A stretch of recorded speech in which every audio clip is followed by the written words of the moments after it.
listening to Neuma, the Crossroad of Science and Enlightenment. This podcast is a place where science meets soul and healing meets hope, where the latest in science meets ancient wisdom to illuminate the path toward healing and transformation. We break through stigma and misinformation to explore the transformative power of psychedelic therapy, holistic health, and the mind-body connection. Through stories, insight, and expert conversations, we provide practical solutions to help you reclaim your mental health, embrace your spirituality, and achieve true enlightenment. Hosted by Alan Wiederhold, author of the book Walking in the Garden, Discovering God Through Psychedelics. Alan is the consummate explorer, passionate about empowering others to embrace the divinity of their true selves, as well as the founder of Neuma Health, whose mission is to restore and transform lives. Here's your host, Alan Wiederhold. Hey everybody, this is Alan Wiederhold. This is Neuma, the Crossroad of Science and Enlightenment. And I'm excited. I have a really awesome guest with me today, Casey Kang. We connected a month and a half ago on Facebook, right? We did. We did. Yeah. So tell me a little about your story. When we were talking, I was like, wow, there's like, I always think it's so cool because like you get these messages from people and you're like, there's a synchronous moment and like something jumps out and you're like, wow, okay, there's something definitely there. And then we connect. I'm like, okay, got it. Like I kind of joke now, I just go, like I go where I'm supposed to go. So. Right. I feel like the universe has plans for us and we just have to accept the message that it sends to us and lean into it instead of going like, I don't think so. Yeah. Now, so you're a fighter. I mean, you are, this is like, so I want to hear your story, but that I think is one of the things that really gravitated to me was the story of, I mean, you're like a fighter. Yeah. So, I'm a 3-time cancer survivor and a stroke survivor. It started 10 years ago, in 2014, but it probably started long before that. I had a very traumatic childhood that led into making decisions based on, I wouldn't say bad programming, but old programming. And that led to, ultimately being diagnosed at 31 and having a life-changing experience, to say the least. So when you, and hopefully we can get into this, and if we can't, just tell me. So when you like when you say childhood trauma, the reason I asked, because like you and I, just before we got on the show, I'm very open about my life. It's a good and a bad thing, I guess. Someone once said I like to live in a fishbowl. I don't, but what I've learned is that just by being able to talk about it, it has given other people permission to talk about it as well. So trauma, like talk to me about, because I know we talked a little bit about this when we were getting to know each other. Yeah, so my parents divorced around the time I was 8 years old, and my mother ended up marrying this man who it felt like he had it out for my brother and I. He was physically, mentally, emotionally abusive. Up until I left the house, basically, at 18. Well, not 18. After I graduated high school and I could leave the house, because it was every day, woke up feeling like a knife fight. Like, how am I going to survive and get through this day so I can get to the next day? And the sad part is that I didn't even realize that it was abuse until I started therapy during my cancer journey. And my therapist goes, that's abuse. And I had zero idea that what he did would be considered abuse, physical, mental, and emotional. I had like zero idea. And it's like you never know it when you're in it. No. Yeah.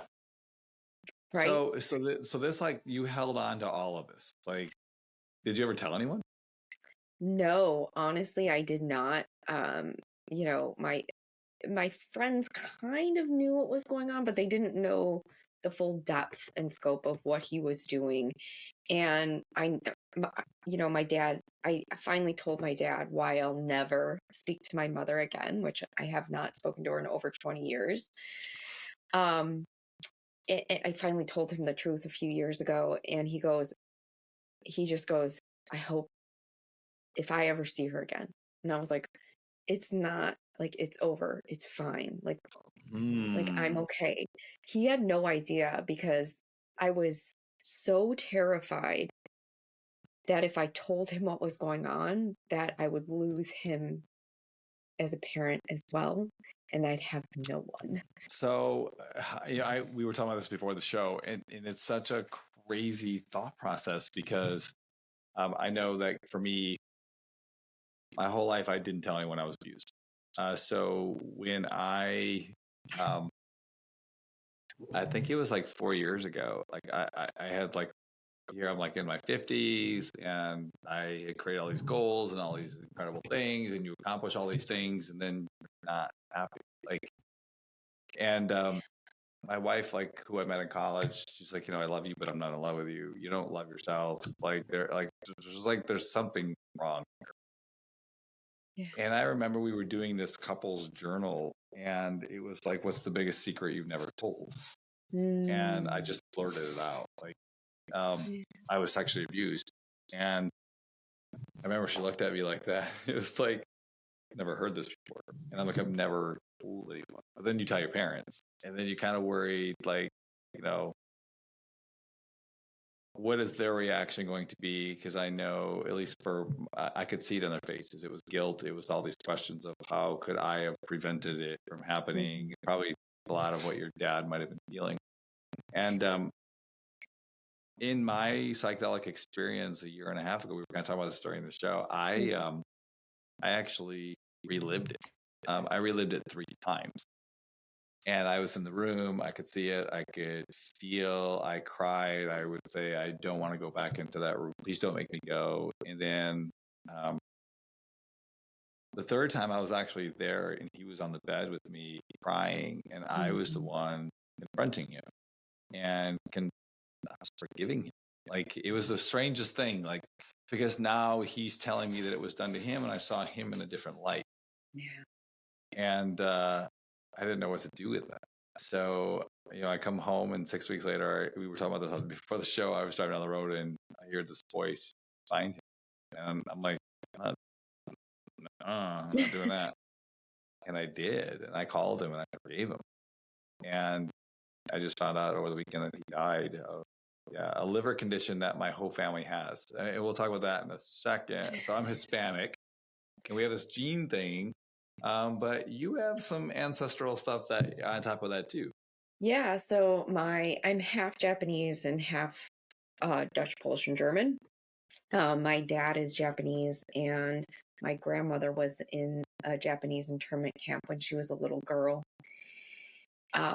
She born and raised in Sacramento, California, until what their family had was taken away, which was land, a business, a life. So her and her 3 sisters and their parents and my great grandparents were put in 3 different internment camps. And after that, when everyone was released, which there are 323,000, I think, survivors of it, she migrated with her family up to Chicago, and which is where I'm from. And yeah, to have these conversations with my grandmother, I didn't know she was even, or maybe I did know, but didn't know until probably I was a teenager when I realized, I was like, wait a minute, time out. Wow. You were in this? And she goes, yes, but we don't talk about it. And we move on.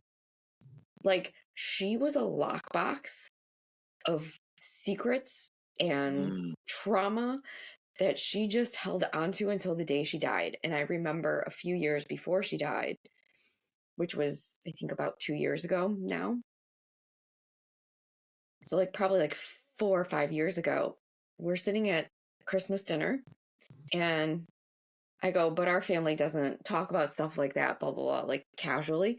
And my grandmother, without skipping a beat, goes, yeah, we don't talk about it. It happens and we move on. I was like, woof. What are you carrying with you. Wow. And I remember when we met, I was like, I know what I'm calling this show. We don't want to talk about it. Because I remember my family was the same way. Yeah. Like everything was a secret. No one needs to know our business because I think that's just how it was back in those days. Yeah.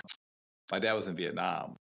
Never talk about it. Like, and my daughter is reading a book right now. She was a child in Vietnam, wrote a book. She's here in the U.S., talks about Battle of Saigon, all this stuff. And we were just talking about this last night. I'm like, yeah, I don't know anything about my dad's experience. But that had to be hard because if you're growing up in the we don't talk about it, you've got this thing going on with your stepdad, and you're not talking about it. How does that show up in other areas? I mean, it felt like I was the problem. Like I took on like, oh, it's got to be me. Like I'm obviously the issue here. Because that's how it was made to feel. It was made to feel like you're the problem. If you weren't here, the solution would be like we'd all be fine.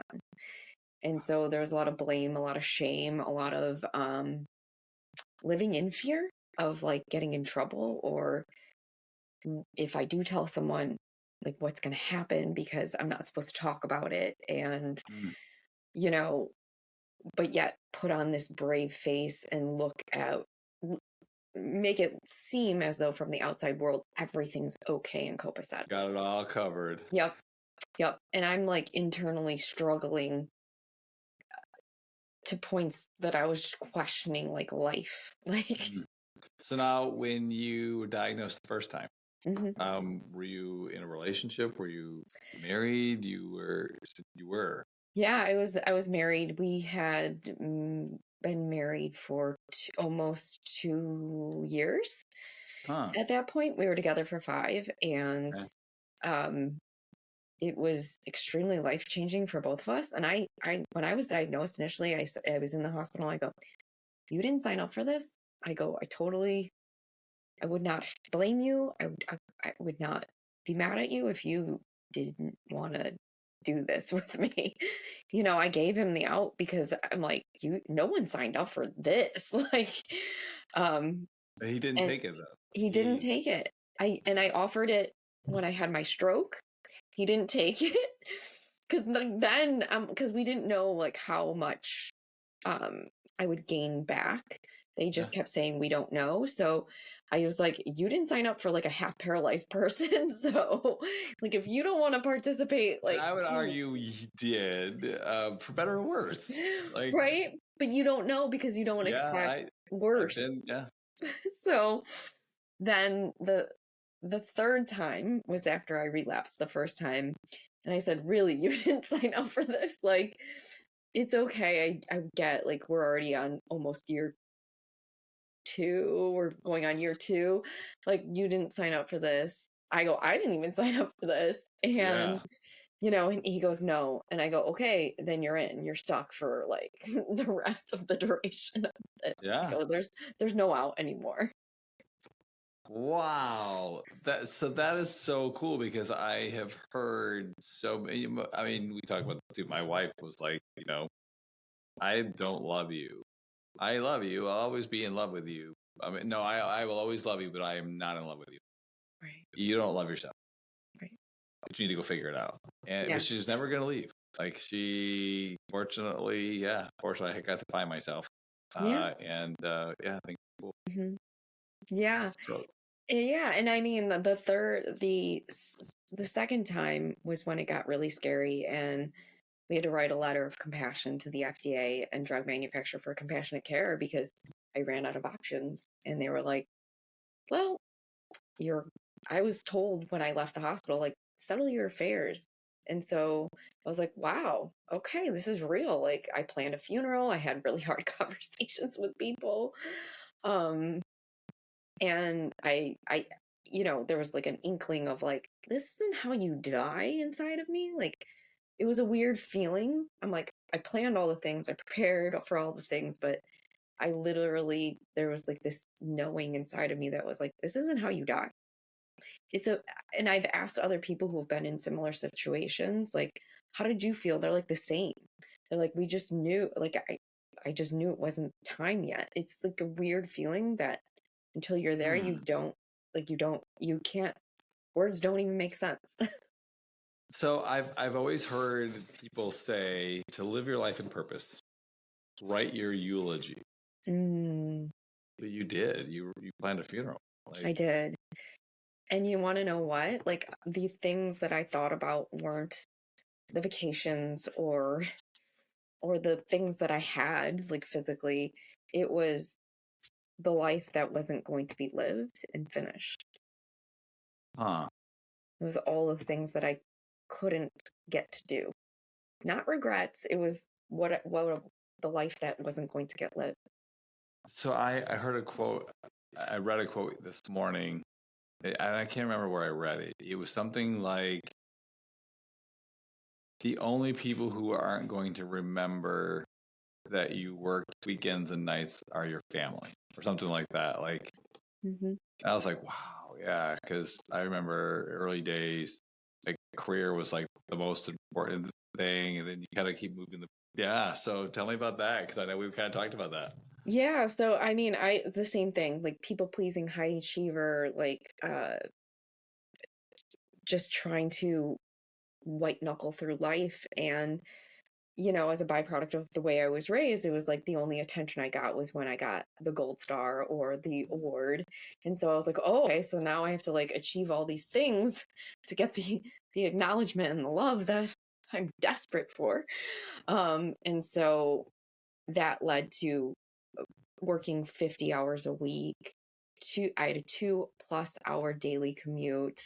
I literally would wake up at 5 a.m, come home sometimes 7:30, 8 o'clock, eat dinner, and go right to bed. It was like, Wow. I like literally worked for the weekends. And I never ever said no to anything outside of those hours, right? Like, so if we had a charity event or a work function, I never said once in 10 years. Never. I didn't know you even could. Thanks for listening to this episode of Neuma, the Crossroad of Science and Enlightenment.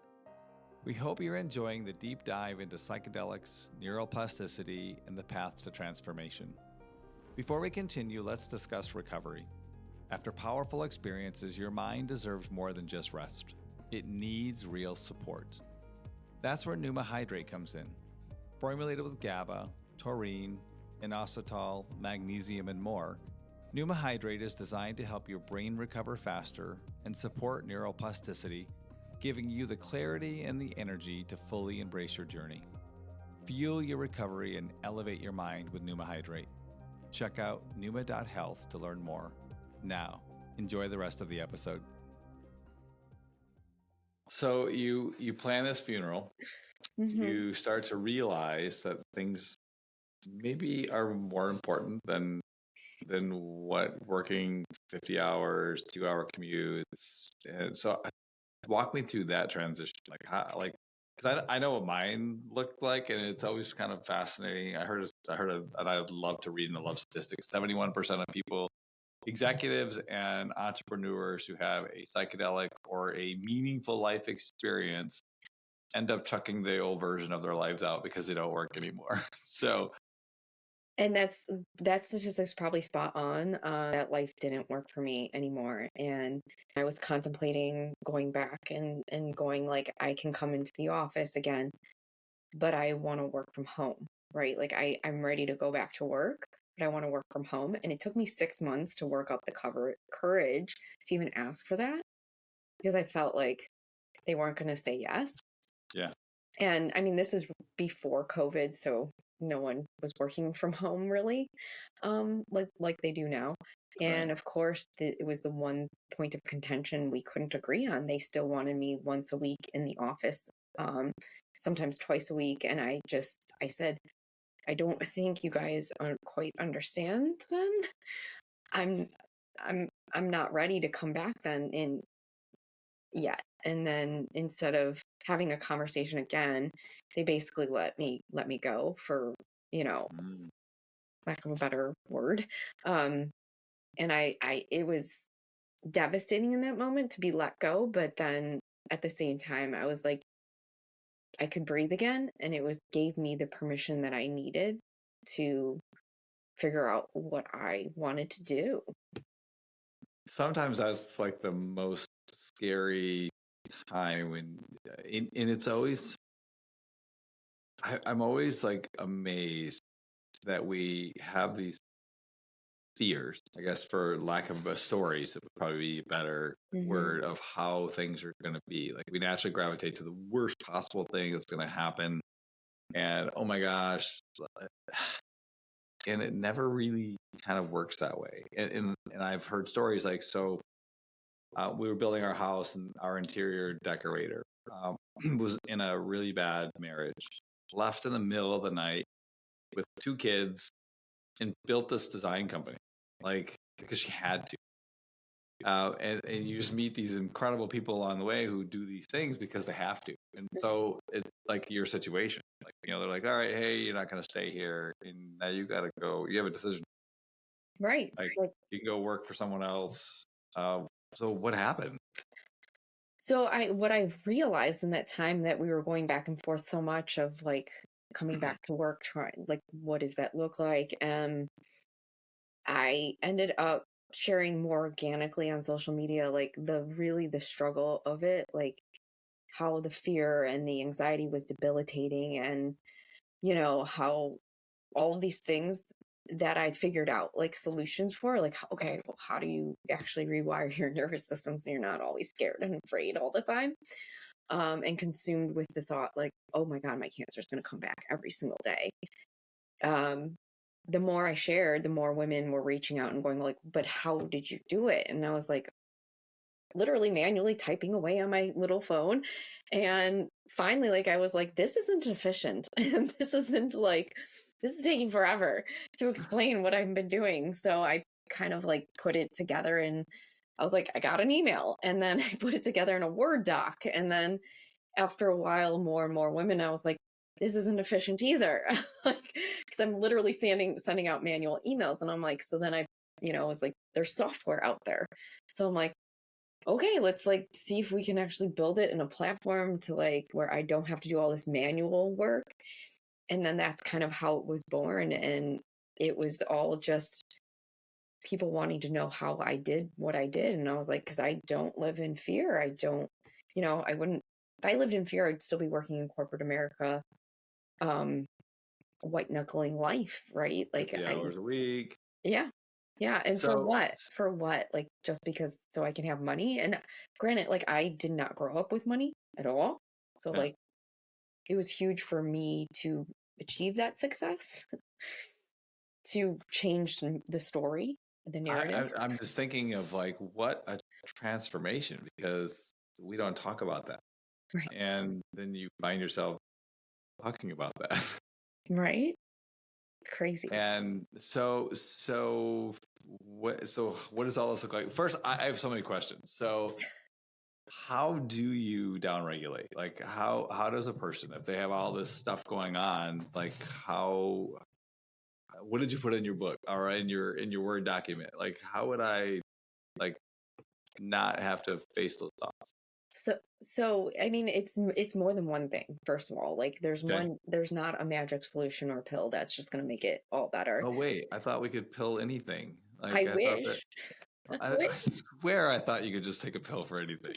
I mean, that's what people want, but sadly, like, that's not how our nervous system works, and that's not how it all operates. So what I found is like getting into our body first would turn off the parts of our brain that make us think about things, right? Like, that's fear and anxiety, fight or flight, come from like that instinctual nature of what we being like, oh, we fight lions and tigers and bears, but we don't have those anymore chasing us. I always, it's so funny. So like, cause I always say the same thing. Cause like right now, an email, a commute, a fight with a loved one, those are now the new woolly mammoth, saber-tooth tigers. And yeah, 100%. Like, everyday life is sometimes just as scary. So our nervous system gets activated from our body first, and then our mind is what names it. But when you're stuck in chronic fight or flight for sometimes years at a time, everything's so dysregulated. You're either up, you're down, you're up, you're down. It can't find the median point where you're supposed to be at, where yes, your stress is normally up and down, but it's in now I'm totally forgetting on the name of the zone that you're supposed to be in, where you're handling everyday life in a much more calm manner, peaceful manner. Yeah. And so I was like, okay, so if it's from our body, what if movement? So like exercise, yoga, mindful movement practices are actually what help turn our bodies, our brains off in that. And when we are able to turn our brains off, that's when we can go in through mantra and meditation and other things to then basically rewire our nervous system to go, those dots that were connected before need to be reconnected to these ones instead. And so but you do have to get into your body in some form or fashion, either through breath work, yoga, movement, because when we move, and you might notice this now going forward, we don't think about anything but what we're doing. Yeah. And I feel like in the West, we're especially really bad at that, because it is like the have, do, be, where other cultures it's really more about be, you, have. Right. And everything is just so backwards for us. So I have a tattoo of the Eye of Horus on my arm, because it is basically the pine shaped gland in our little bean is really kind of how we downregulate. So the parasympathetic and autonomic nervous systems is what you're referring to. So when I went down this gigantic rabbit hole of neuroscience, because I was just fascinated. For me, it started off using psychedelic assisted therapy was kind of what my starting point was. But I agree, like meditation is really where you have to really spend time in stillness. Yeah. And learning how to be. Yeah, and trust me, like someone suggested I start meditation, and so I don't know what I was thinking, but I sat down, I put the timer on my phone for 20 minutes. Oh Lord, first time? Yep, first time. Wow. So I sit down, I'm doing it. I look at my phone. 30 seconds, not even 30 seconds, I think it was 28 seconds went by, and I was like, oh my God, how do people do this? I was the same way. So I don't think when I started meditating, I don't think I could do 2 minutes. Right. Like, and so now I can do 20 minutes. I've done it. I don't typically do it on a daily basis, but it's one of the best things that I think you can do for yourself. And it doesn't take a lot. Like normally I only do like 5 minutes, but 5 minutes a day for 4 weeks, and you can gain the benefits of those 20-minute sessions. Wow. And it's wild. It's all research has been coming out just more and more, reinforcing that fact of all you need is 5 minutes for 4 weeks to gain and reap the rewards. Wow. So what are we doing now? So we have all of these women who have approached us, and you put together a coaching program, it sounds like. So yeah. Coaching. Is it a specific kind of person? Because I know in the very, very beginning you talked about programming, which I love, because all of us are running on a program. Right. I was reading a book called Practicing the Way, and the author says, what's the very first thing you do in the morning? Because that's what you're a disciple of. We're all a disciple of something. And normally that will tell you what it is. Just have an interesting thought. So it's an interesting question too. I mean, technically I go to the bathroom first. Then I drink a glass of water, and I sit and I journal and eat breakfast. Okay. That's what I do. Disciple of your bladder. Yeah, I am technically, like, I pee all the time. Well, that means you're hydrated. That's actually really good. Yeah. Because I heard like 60% of people are chronically dehydrated. Oh, that So, doesn't surprise me. yeah. Oh, yeah. And then the more you hydrate with water, the more electrolytes are imbalanced. And like Yep. people don't understand, like, when you hydrate, you have to also add some electrolytes to your. So that's, I didn't mean to, so I created this hydrate actually. Perfect segue. I didn't really mean to do that. But yeah, so same thing. So I actually found a bunch of things that were essential for brain health because I had learned through all this neuroscience stuff. Yeah. So it has 4 times the electrolytes of anything on the market, but it actually has a bunch of stuff for brain health. But I didn't mean to make that infomercial there at all. I promise that was not the intent.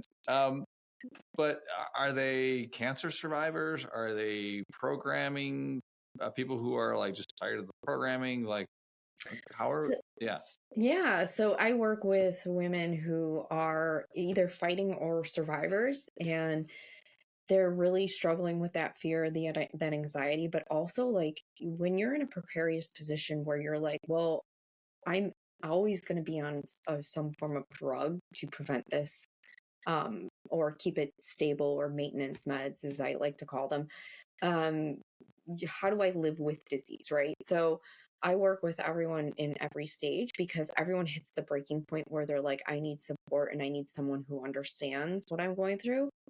And from a realistic standpoint, like I'm like, if your diet, you can't sustain it for your life, then it's not the right diet, right? Like we have to figure out what's going to support us for our life, not just like temporarily so we get through this situation to the next situation, but it's really about overhauling the lifestyle, reducing stress, finding the right diet, an exercise plan that actually works for you so you can maintain it, and maintain a healthy weight, because that's one of the pillars of preventing cancer.